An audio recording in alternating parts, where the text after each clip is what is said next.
Tom Hartmann joins me back on the show this morning from Sorted to talking about retirement villages. Morena, good morning, Tom. Welcome. Tamaria, thanks for having me back. So for somebody who's considering looking into moving into a retirement village, I know there's many things you need to look at. For example, obviously go and visit them, check out one that you like the look and the feel of, have a chat with residents. That's always the best thing, I think, and get a feel for, what it's really like living there as opposed to what you think it is. And then something that you guys recommend is really important is getting independent legal advice. Tell us about that. Well, it's actually required. There's a whole bunch. This is a huge industry, and obviously retirement villages can be a really good solution for a lot of people, but not for everyone. And so you want to make sure that it's a really good fit. You want to make sure you understand how they work, because you're not buying a property and you're probably selling one, and so it's a completely different model. You understand how they work, what the costs are, and then what your own preferences are to make sure that they match. And because there's so much documentation involved, you're actually required to get legal advice. We're really big fans of getting financial advice in this to understand what the implications are. Sure.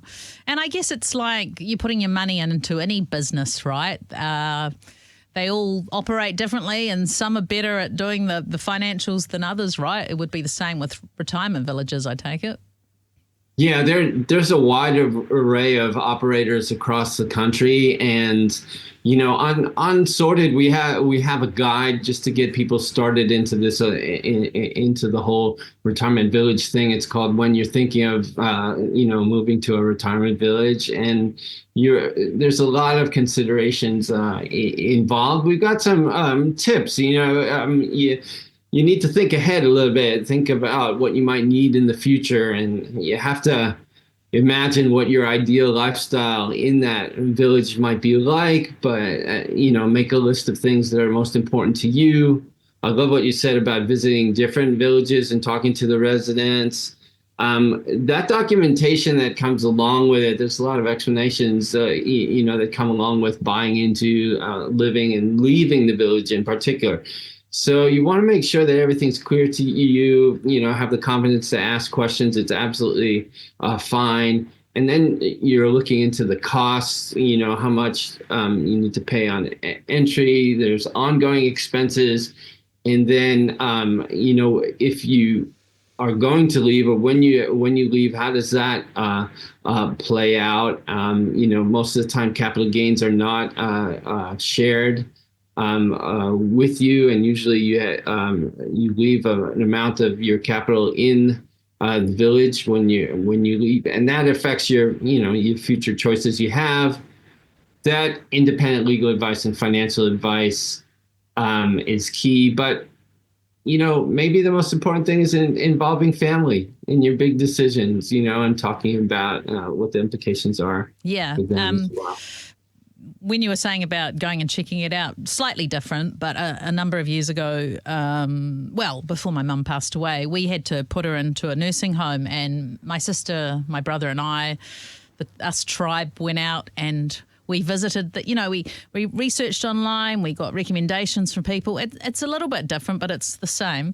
And we went there, and then one of us or two of us would talk with the powers who be, and have those important conversations. And then it was usually my brother who would wander around, just have a look around, and you just casually just start chatting with people and actually get a feel for what it's really like. Because I think with any kind of business, there's that street appeal. This is what we're putting out. We want you to come here. And you want to be able to see behind the fence, so to speak, right? Yeah, definitely. It's really important to know that, retirement villages and residential care are two different things, right? Buying into a retirement village is more of a lifestyle. Yeah. A choice, but for residential care, when you need it is for people with high dependency needs, Sure. and they get needs assessed, and by DHB, and some villages they include that residential care option, and some don't. So it's good to think about pathways. Yeah. In the future to cover your needs. And without sort of sounding morbid, in terms of pathways, you kind of think, really, don't you, that if you're going into a retirement village, that might be your last place that you're kind of living here on Earth, trying to say that tactfully, right? So there was just that. Sorry, you go, Tom. Yeah, well, the costs of moving out of a retirement village are steep. Ideally, you want it to be your last move, but many people need to transfer into residential care. So you want to see what those pathways are from one into the other. Again, best place to start is to start, reading about it, get some of the parameters in place. And I know we have some checklists, which are really helpful on Sorted, just to get you started to understand. Okay, yeah, I've tick all the boxes on the questions you need to ask, on the understandings you need to have. Yeah. So one thing you said there in terms of, if I buy a property, generally capital gains, if you time the market right, you earn a bit, your house grows in value. But when you go into a retirement village, you don't own the property, do you? How does it kind of work? No, what you're buying is the right to live there in that village for as long as you want.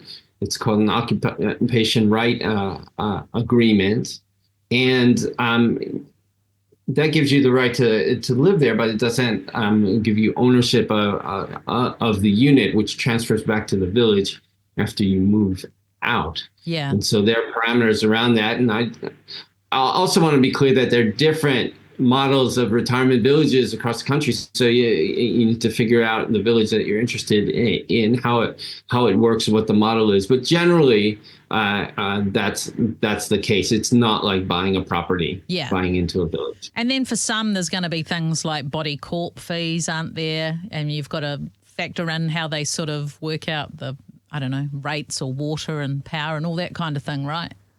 Yeah, there's always ongoing fees for maintenance, that come with the village, and again, all of those need to be understood, and they're all included in the documentation. But it's really good to get help and support to make sure you understand what you're signing up for. Yeah. Anything I've heard of anybody living in a retirement village, they seem to really like it, right? It seems to be a great place. There's company if you want it, there's activities, or you can sort of do your own thing, right? Yeah, what we've found is exactly that for those who, and people also make a big choice like that, and then they make it really work for them. But we've generally found that people have gotten good experiences from it. There are tensions with the business model and in the industry, so people's experiences will vary. But lots of times, retirement villages, they are giving a service that people want. Yeah. Generally, and hopefully it works out well for people. Great. Well, I'll put our interview up on the website, and of course there'll be a link to the document that Tom was talking about, living in a retirement village, on their website, sorted.org.nz. Tom Hartmann, thanks so much for your time today. Thanks so much. Great to be with you. Have a great week. Hey, thanks for joining us today. Make sure that you like, subscribe, and turn on your notifications so you can catch all our interviews on Star. See you next time.